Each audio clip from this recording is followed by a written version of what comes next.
Corona एक बार पूरे विश्व में छा गया है।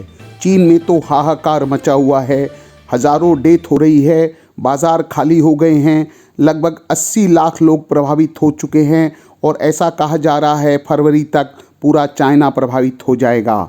बहुत ही खतरनाक अवस्था में Germany, Brazil, America, south Korea इत्यादि से भी लोगों की संख्या आ रही है और अब हमें सचेतना पड़ेगा। हमें इंटरनेशनल फ़्लाइट्स को रेगुलेट करना पड़ेगा, वहाँ पर मास्क का व्यवहार करना पड़ेगा, जो भी व्यक्ति आएंगे उनके कोरोना टेस्ट करना पड़ेगा और जो इन्फेक्टेड होंगे उनको नहीं आना देना पड़ेगा। चाइना में हालत बहुत ख़राब, दवा बहुत कम मिल रही है। ऐसा कहा जा रहा है कि वहाँ पर जीरो कोविड पॉलिसी के कारण ठीक से टीके नहीं दिए गए, इसलिए वहाँ पर बूढ़े लोगों को टीके न लगे, इसलिए प्रभावित हो गए। देखिए वहाँ की दवाओं की दुकानों में दवा नहीं मिल रही है, लंबी लंबी कतारें लोगों की लगी हुई हैं, लोग दुखी हैं, अस्पतालों में जगह नहीं है, एक एक बेड में 3 से 4 रोगी हैं और वहाँ मास्क की कमी है, डॉक्टर की कमी है, ऑक्सीजन की कमी है। लोग बुरी तरह से प्रभावित हो रहे हैं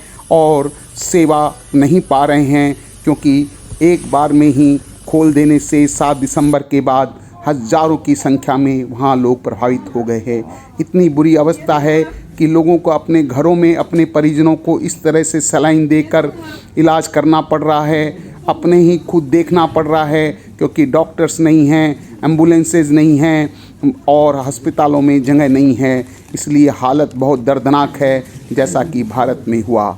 ये भी कारण था कि चाइना में बहुत सारे लोग घर के अंदर बंद कर दिए गए थे और विरोध होने से फिर उनको एक साथ छोड़ दिया गया। और ये बहुत भयानक दृश्य हम आपको दिखा रहे हैं। अस्पतालों में जाने पर देखा जाता है कि जितने रोगी नहीं हैं उससे ज़्यादा वहाँ पर शवों का भंडार लगा हुआ है।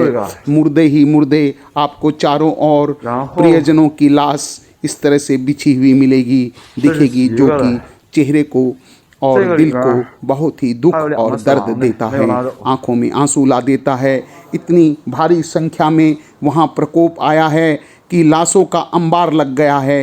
रेफ्रिजरेटर जहाँ लाशों को कई दिन रखा जाता है वहाँ जगह नहीं है, इसलिए फर्श पर इस तरह से लाशें पड़ी हुई हैं जैसे कि हमारे देश में गंगा के तट पर लाशों का अंबार कोविड 2021-22 में लग गया था। उसी तरह की हालत अभी चाइना की हो गई है। इसलिए अब हमें सचेतना पड़ेगा, अब हमें कोविड व्यवहार करना पड़ेगा जैसा हमने दिखाया है। हमें मास्क लगाना पड़ेगा, हमें घर के बाहर और अंदर दोनों जगह मास्क लगाना है, हाथों को बराबर धोना है, 2 गज दूरी मैनेज करना है और एक दूसरे से दूरी बनाकर भीड़ भाड़ की जगह से बचना है।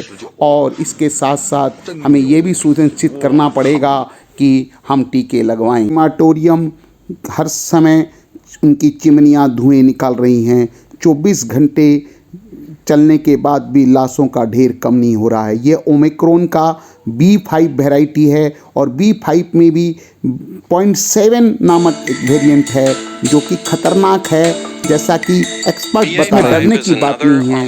इसमें एक तरह का म्यूटेशन हुआ है।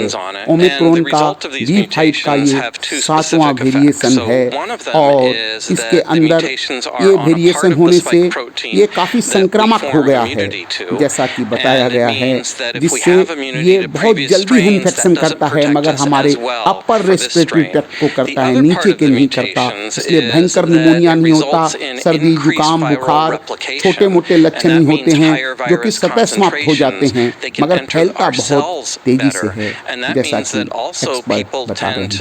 आप सुनिए, अंग्रेजी में बता रहे हैं, परंतु इसका प्रभाव इतना जल्दी है और इतने ज़्यादा लोगों को ये प्रभावित करता है। इसमें जो छोटे बच्चे होंगे या वृद्ध लोग होंगे या जिन्होंने वैक्सीन नहीं लगाई है, बूस्टर नहीं लगाई है, उन पर यह गहरा प्रभाव पड़ सकता है, जैसा कि चाइना में हम देख रहे हैं। हज़ारों लोग संक्रमित हो गए हैं, हज़ारों लोग मर गए हैं, मगर आप डरे मत, इसका बचने का एक ही उपाय है, वो ये है कि हम कोविड व्यवहार करें, हम मास्क लगाएं जैसा कि बताया जा रहा है, घर के और बाहर 2 गज दूरी बनाएं, भीड़ भाड़ की जगह से बचें और अपने घर को सुरक्षित रखें तथा इस पर भी ध्यान रखें कि कोविड वैक्सीन हम लगवाएं। वहाँ कोरोना की जो वैक्सीन लगाई वो इनएक्टिव थी, जो री इन्फेक्शन इन्फेक्शन को नहीं रोकती है और ये भी इन्फेक्शन बूढ़े और बच्चों में काफ़ी घातक हो सकता है। जैसा हम देख रहे हैं चाइना में 80 उम्र की लोग 40% लोगों को ही टीका लगा, ये भी कारण है। इसलिए टीका लगाएं। नाक का भी टीका आ गया है, जैसा दिखाया गया है, ये बहुत सुरक्षित टीका है। हमें ध्यान रखना पड़ेगा, सरकार जो बूस्टर डोज लगाएगी हम वो लगवाएं। हम इस पर न जाएं कि टीके आधारित करते हैं। हमें हवाई जहाज़ों पर ध्यान रखना पड़ेगा, इससे इस कोरोना को भी हम हरा देंगे।